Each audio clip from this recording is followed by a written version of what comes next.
అందరికీ నమస్తే అండి. నెయ్యి కల్తీ జరిగిన మాట వాస్తవమే, కానీ యానిమల్ ఫ్యాట్ అయితే కలవలేదు అని సిట్ చెప్పింది. కల్తీ జరిగిన మాట వాస్తవమే. సో అది చాలు వైసీపీ వాళ్ళు తప్పు చేశారనడానికి. లేదు లేదు అసలు చంద్రబాబు గారు యానిమల్ ఫ్యాట్ కలిసిందని చెప్పారు కదా, సో అది కలవలేదు కదా, అది చాలు టీడీపీ వాళ్ళు తప్పు చేశారనడానికి. సో ఇక్కడ కల్తీ నెయ్యి విషయంలో దోషులు కూటమి వాళ్ళు దోషులుగా నిలబడ్డారు అండ్ వైసీపీ వాళ్ళు దోషులుగా నిలబడ్డారు. ఇప్పుడు ఎవరి తప్పు వాళ్ళు కప్పిపుచ్చుకోవడానికి, ఎవరి తప్పు వాళ్ళని చిన్నదిగా చూపించడానికి, ఎదుటి వాళ్ళ తప్పు పెద్దదిగా చూపించడానికి పడరాని పాటలు పడుతున్నారు.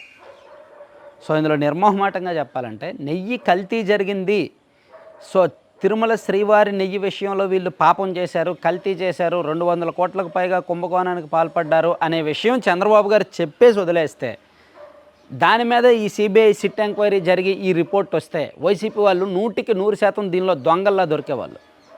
కానీ ఇక్కడ చంద్రబాబు గారు సీఎం గారి హోదాలో చెప్పిన ఒకే ఒక్క తప్పు మాట ఏంటంటే యానిమల్ ఫ్యాట్ కలిసింది అనే మాట, పంది కొవ్వు చేప కొవ్వు కలిసింది అనే ఒక మాట వలన ఆయన తప్పుకు దొరికారు. కూటమి వాళ్ళు డిఫెన్స్లోకి వెళ్లాల్సి వచ్చింది. సో ఇది ఓవరాల్గా ప్రస్తుతం కల్తీ రాజకీయం జరుగుతుంది. ఈ కల్తీ నెయ్యి వ్యవహారంలో 3 రోజుల నుంచి రాష్ట్రంలో కల్తీ రాజకీయం జరుగుతుంది. చెప్పాను కదా, ఇద్దరివి తప్పులు ఉన్నాయి. ఎవరి తప్పులు వాళ్ళు చిన్నగా చేసుకొని చూపిస్తున్నారు, ఎదురు వాళ్ళ తప్పులను పెద్దగా చేసి వాళ్ళ మీడియాతో, వాళ్ళ పార్టీలతో, వాళ్ళ పెయిడ్ బ్యాచ్తో, వాళ్ళ దీంతో ఫైట్ చేస్తున్నారు. ఇందులో మనం నిర్మోహమాటంగా నిష్కర్షగా చెప్పుకోవాల్సిన అంశం ఏంటంటే ఇద్దరు దోషులే.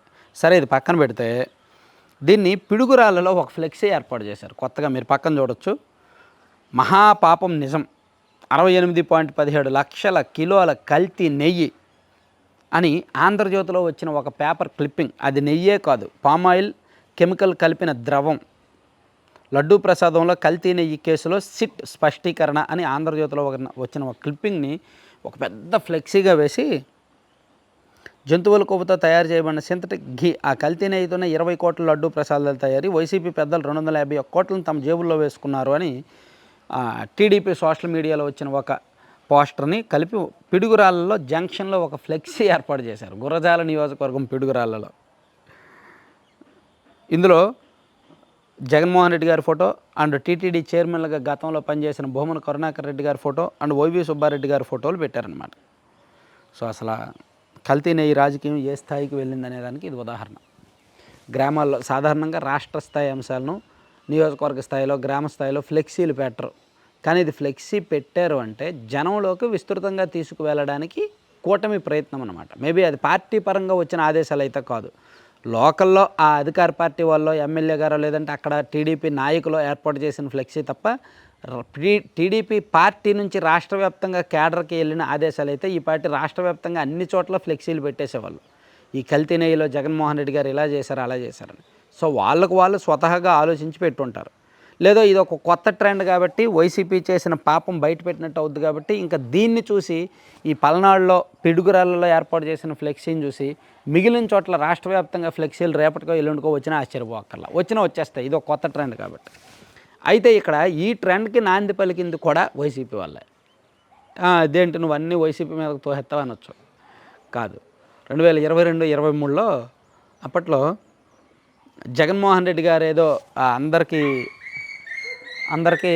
కాపలాగా ఉన్నట్టు, చంద్రబాబు గారు, పవన్ కళ్యాణ్ గారు, రామోజీ గారు వీళ్ళందరూ ప్రజల్ని తినేసడానికి రాక్షసుల్లా వస్తున్నట్టు సృష్టించి వాళ్ళని రాక్షసులుగా, ఈయన వాళ్ళని కాపాడే వ్యక్తిగా చూపించి అప్పట్లో వైసీపీ వాళ్ళు రాష్ట్ర వ్యాప్తంగా చాలా చోట్ల ఫ్లెక్సీలు పెట్టారు. మీకు గుర్తుందా? వీలైతే నేను ఆ ఫోటోలు మీకు పెడతాను. రాష్ట్రంలో చాలా చోట్ల ఒంగోలు, పొదిలి, విజయవాడ, గుంటూరు, పల్నాడు చాలా చోట్ల ఫ్లెక్సీలు పెట్టారు. సో అలా రాజకీయపరమైన ఫ్లెక్సీలు పెట్టడం, మా ఓడికి ఓటేయండి అని చెప్పడం వరకు ఫ్లెక్సీలు కామనే. కానీ ఇలా ప్రత్యర్థులను కించపరుస్తూ ఫ్లెక్సీలు పెట్టింది మొదట అప్పుడే 2022-23లోనే. సో ఇప్పుడు కూటమి వాళ్ళు ఫస్ట్ టైం ఈ ఫ్లెక్సీ పెట్టారనమాట పిడుగురాళ్ళలో టీటీడీ నెయ్యికి సంబంధించి.